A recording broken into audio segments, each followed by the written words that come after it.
అది ఆవిడ ఇగ్నోర్ చేస్తోంది. ఖచ్చితంగా నేను ఆడబిడ్డనే కనాలి అంటోంది. అయితే మిత్రతో కమిట్ అవ్వు, కాపురం చేయి, కడుపు తెచ్చుకో, ఆ బిడ్డని కనే. ఏంటి కామెడీగా ఉందా? ఆల్రెడీ కడుపులో ఒక బిడ్డుందని కమిట్ అయ్యాను. ఆ బిడ్డ వయసు 6 వారాలని కూడా చెప్పాను. ఇంకో 6 వారాలు ఆగితే ఆ బిడ్డ ఎవరో ఏంటో కూడా డాక్టర్ చెప్తుంది. ఈ సిచ్యువేషన్లో నువ్వు చెప్పింది సాధ్యమవుతుందా? ప్రాక్టికల్ గా పాసిబుల్ అయ్యేదేదో చెప్పు సరియు. ఒక పంచి నీకు 2 విధాలుగా ఉపయోగపడుతుంది. నువ్వు పర్మనెంట్ గా మిత్ర వైఫ్ గా ఆ ఇంట్లో ఉండిపోవచ్చు, లక్ష్మిని ఇంట్లో నుంచి వెళ్ళగొట్టొచ్చు. అంత గొప్ప ప్లాన్ ఏంటి? అబార్షన్.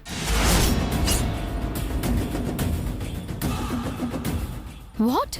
లేని నీ ప్రెగ్నెన్సీని పోగొట్టుకోవడం, అది లక్ష్మియే పోగొట్టింది అని చెప్పడం.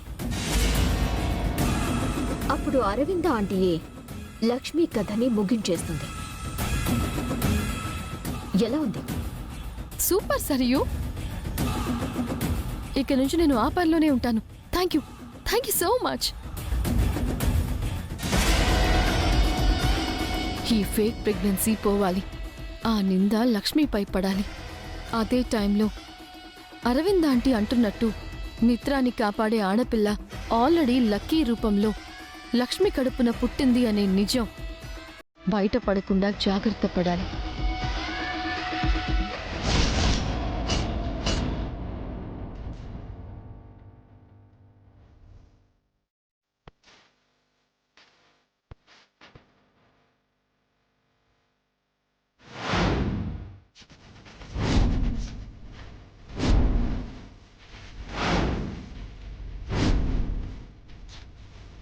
లక్ష్మి, నువ్వెప్పుడొచ్చావు? నువ్వు ఫోన్లో సరియుకి థ్యాంక్స్ చెప్తున్నప్పుడే వచ్చాను. అది సరియు కాదు, సరస్వతి. తను ఇంకో ఫ్రెండ్. అబద్ధాలు ఆడేవంటే చెంప పగలగొడతాను.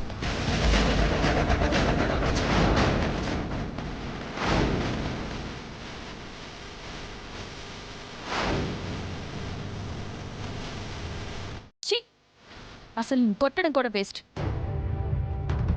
నీది ఒక జన్మేనా? ఆడపిల్లగా పుట్టావు. ఎందుకు?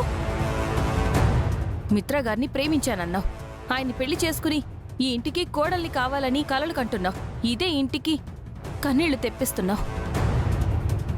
నీది ప్రేమ కాదు, పైశాచికం, స్వార్థానికి మించిన శాడిజం. నేను ఏం చేశానని లక్ష్మి అలాంటి మాట్లాడుతున్నావు?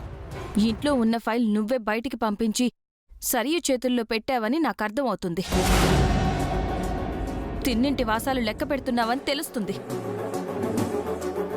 అంతటితో ఆగకుండా ఆయన ప్రాణాలు తీయడానికి కూడా నువ్వు సాహసించావని తెలిస్తే నీ కంఠంలో ఊపిరి ఆపేస్తాను మనీషా. ఆయన దాకా వస్తే నేను వెనక ముందు ఏది ఆలోచించను. నువ్వు అనవసరంగా నా మీద నిందలు వేస్తున్నావు లక్ష్మి. నేను కూడా నీలాగే మిత్ర భార్యనే, ఈ ఇంటి కోడల్ని.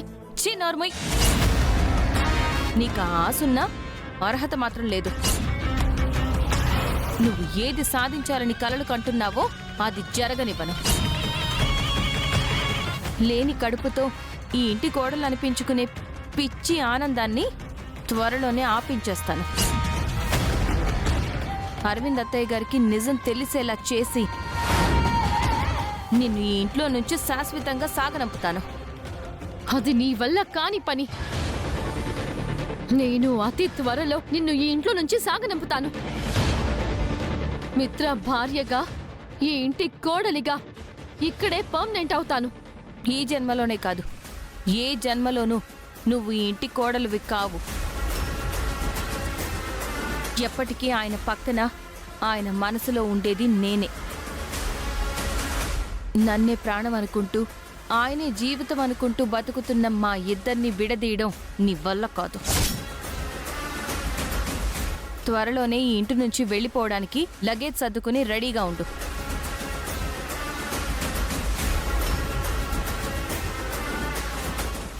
వెళ్ళేది నేను కాదు లక్ష్మి, నువ్వు. నా కడుపులో లేని బిడ్డని చంపేస్తాను. నీ కన్న కూతురు లక్కీ గురించి తెలియక ముందే, ఆ నిజం మిత్ర అరవింద అత్తయ్య తెలుసుకోకముందే నిన్ను ఇంట్లో నుంచి గెంటించేస్తాను.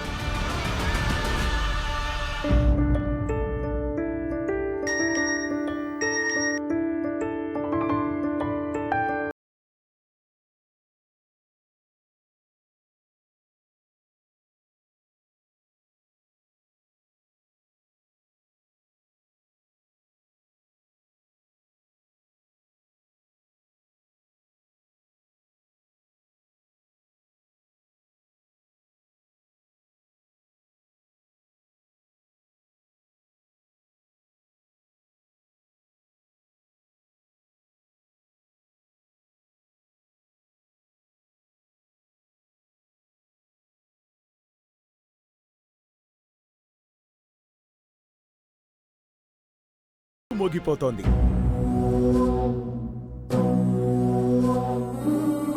ఏంటి అరవిందా, ఇదంతా చూస్తుంటే నీకు ఎగ్జైటింగ్గా లేదా? నువ్వు పట్టుబట్టి కోరుకున్న ప్రాజెక్టు మనకి దక్కింది.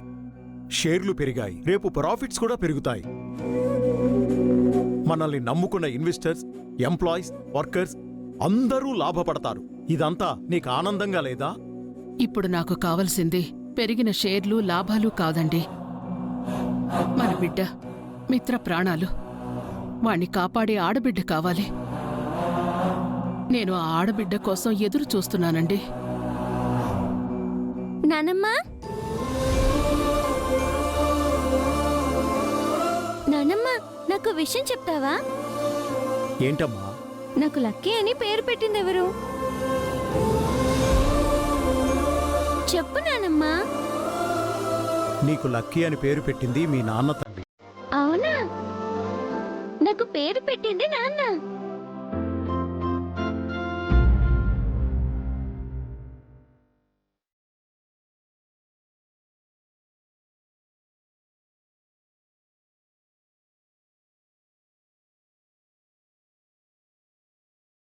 చూసావా లక్ష్మి, మన షేర్స్ 4 times పెరిగాయి.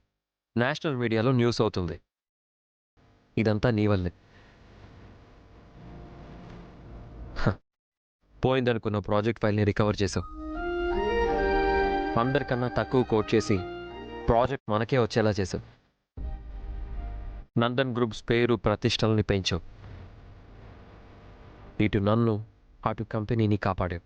లేదండి, ఇదంతా నా వల్ల జరగలేదు. ఇప్పుడు మీరు నేను ప్రాణాలతో ఉన్నామంటే అందుకు కారణం పిల్లలు. వాళ్ళు ఆ టైంకి ఫోన్ చేయకపోయి ఉంటే మనం బతికే వాళ్ళమే కాదు.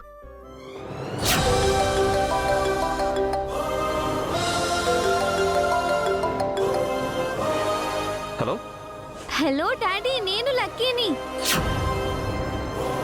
పిల్లల వల్లే మన ప్రాణాలు దక్కాయి, ప్రాజెక్ట్ కూడా దక్కింది. ఈ క్రెడిట్ అంతా పిల్లలకే ఇవ్వాలి, ముఖ్యంగా లక్కీకి. నిజంగా తను మన అదృష్టం అండి. లక్కీ అంటే అర్థం అదృష్టం అని కదా నానమ్మా? అంటే నేను నాన్నకి అదృష్టాన్నా?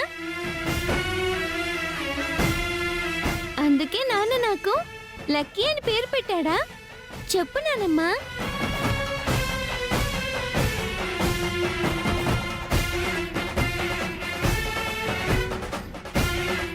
నువ్వు మిత్ర రక్తం పంచుకు పుట్టిన బిడ్డవయ్యుంటే నీలాగే మేం అదృష్టవంతులవయ్యుండేవాళ్ళం. నాకు ఈ బాధలు, ఎదురుచూపులు ఉండేవి కావు. ఏమైంది నానమ్మా? ఎందుకు ఫీల్ అవుతున్నావు? ఏం లేదమ్మా, నువ్వు అదృష్టానివే. ఆ విషయంలో మిత్రను కాపాడిన దేవతవి. నీ వల్లే మీ నాన్న అప్పుడు కోలుకున్నాడు, మళ్ళీ మామూలు మనిషి అయ్యాడు. నిజమే లక్ష్మి, ఆ సమయంలో లక్కీ నన్ను కాపాడింది. ఇప్పుడు లక్కీ, జున్ను ఇద్దరూ మనల్ని కాపాడారు. కానీ నువ్వు ఇటు కుటుంబాన్ని, అటు కంపెనీని కాపాడావు. నీ కష్టం వృధా కాలేదు. సరేనండి, ఈరోజు అమావాస్య, ఇంట్లో పసుపు నీళ్లు చల్లి శుద్ధి చెయ్యాలి. రేపు ఉగాది పండగ కదా. నేను వెళ్ళి ఆ పనిలో ఉంటాను. మీరు ఈ జ్యూస్ తాగి టాబ్లెట్ వేసుకోండి. Thank you.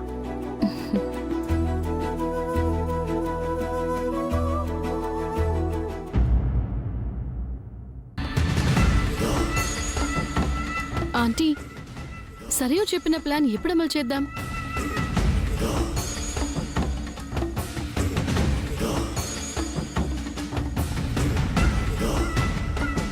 ఎప్పుడో ఎందుకు, ఇప్పుడే ఆ పని చేద్దాం.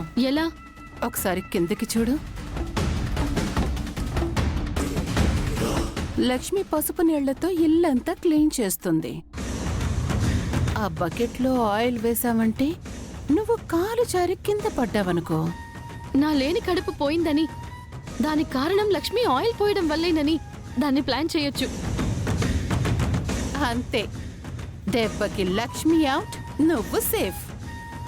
ఐడియా బాగుంది, కానీ ఇప్పుడు ఆయిల్ పోసేదెలా? అది నాకు వదిలే, నేను చూసుకుంటాను.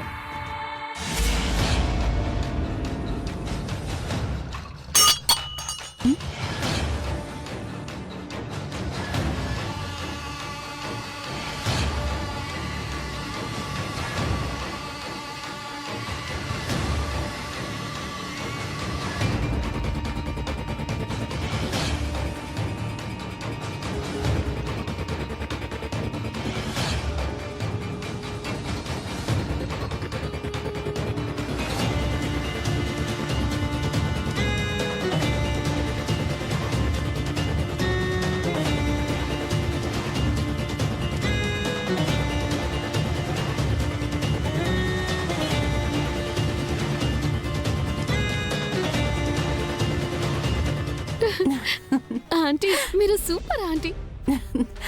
ఆ, ఇక వెళ్ళు, త్వరగా కాలు జారి కింద పడిపో. ఎలా పడాలా ఆంటీ? ముందుకు పడాలా, వెనక్కి పడాలా? వెనక్కి పడితే తల పగులుతుంది, ముందుకు పడితే మొహం పగులుతుంది. కడుపు మీద పడు, అప్పుడే ఎవ్వరికీ డౌట్ రాకుండా ఉంటుంది. Correct aunty. సరే.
అయ్యో అయ్యో అయ్యో అయ్యో! అరవిందక్క, జయదేవ్ బాబా, మిత్ర, అందరూ త్వరగా రండి. ఎంత పనిచేశారు లక్ష్మి, అందరూ రండి. ఏమైంది దేవయాని? చూడక్క, ఈ లక్ష్మి ఉగాది పండక్కి ఇల్లు శుద్ధి చేసే వంకతో మెట్ల మీద ఆయిల్ పోసి మనిషిని కింద పడేలా చేసింది.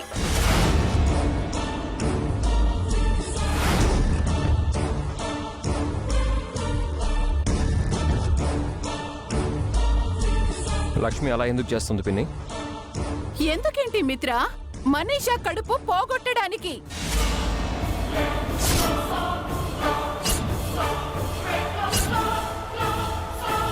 ఆ కడుపులోని బిడ్డని కడుపులోనే చంపేయడానికి.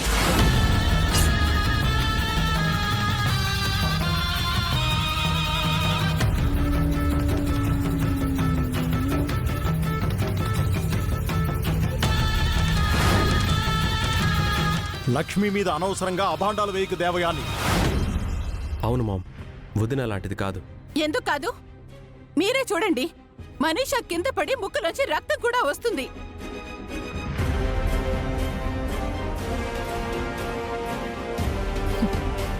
తన ముక్కులో నుంచి రక్తం వస్తుంది కింద పడి కాదు. కింద పడకుండా నేను ఫ్లోర్ క్లీనర్తో ఆపినందుకు.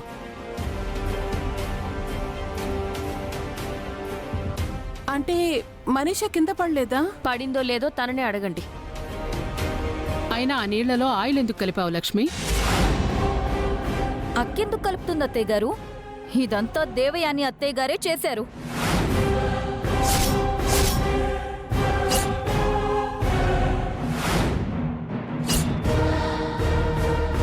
నేనెందుకు కలుపుతాను? అసలు నాకేంటి అవసరం? ఇందాక మీరు దేవుడి గదిలో నుంచి ఆయిల్ బాటిల్ తీసుకురావడం నేను చూశాను.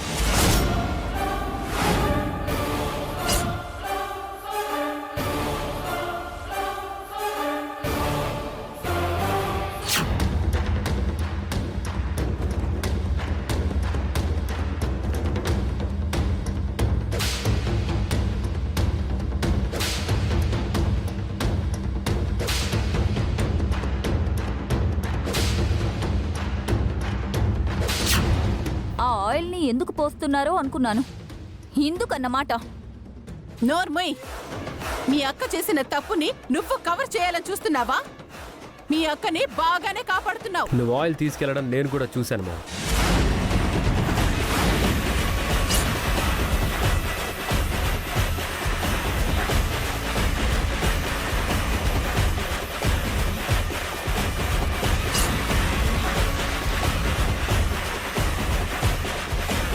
చూస్తే నేనే ఆయిల్ పోసినట్టా?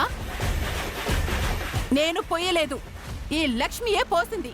ఎవరు పోశారో ఇప్పుడే ప్రూవ్ చేస్తాను.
చూడండి అత్తయ్య గారు.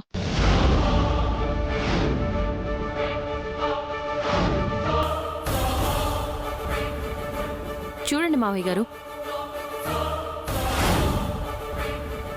మిత్ర గారు చూడండి.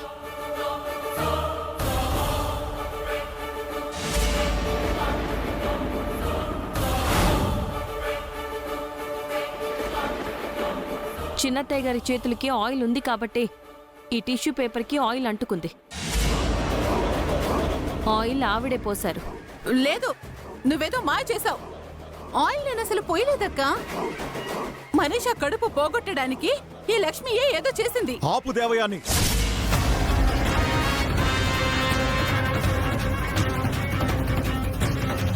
రెడ్ హ్యాండెడ్ గా దొరికిపోయినా కూడా ఇంకా బుకాయిస్తున్నావా? లేదు బావగారు, నేను అసలు ఏ తప్పు చేయలేదు. అంతా ఈ లక్ష్మియే చేసింది.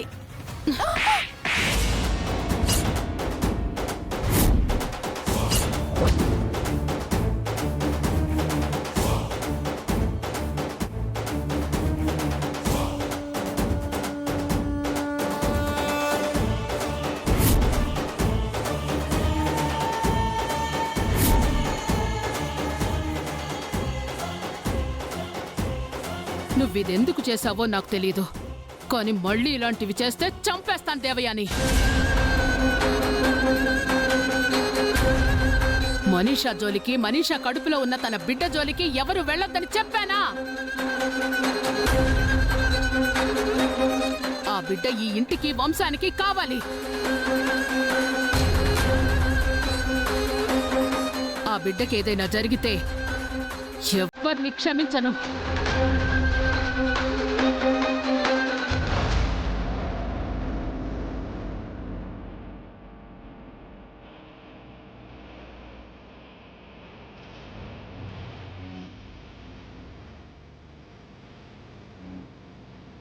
అనవసరంగా లక్ష్మి జోలికి వెళ్ళొద్దు దేవయాని. అది నీకు మంచిది కాదు.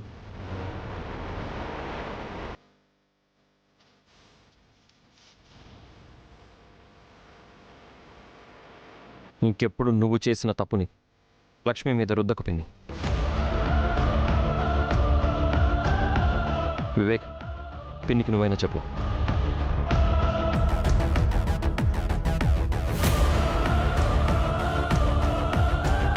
పెదనాన్న పెద్దమ్మ అన్నయ్య చెప్పింది విన్నావుగా మామ్. వాళ్ళకి సలహా చెప్పలేదు, వార్నింగ్ ఇచ్చారు.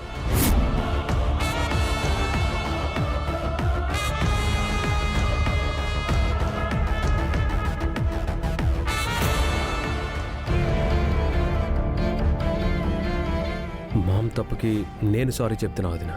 పర్వాలేదు వివేక్, ఆవిడెందుకు అలా చేశారో నాకు తెలుసు.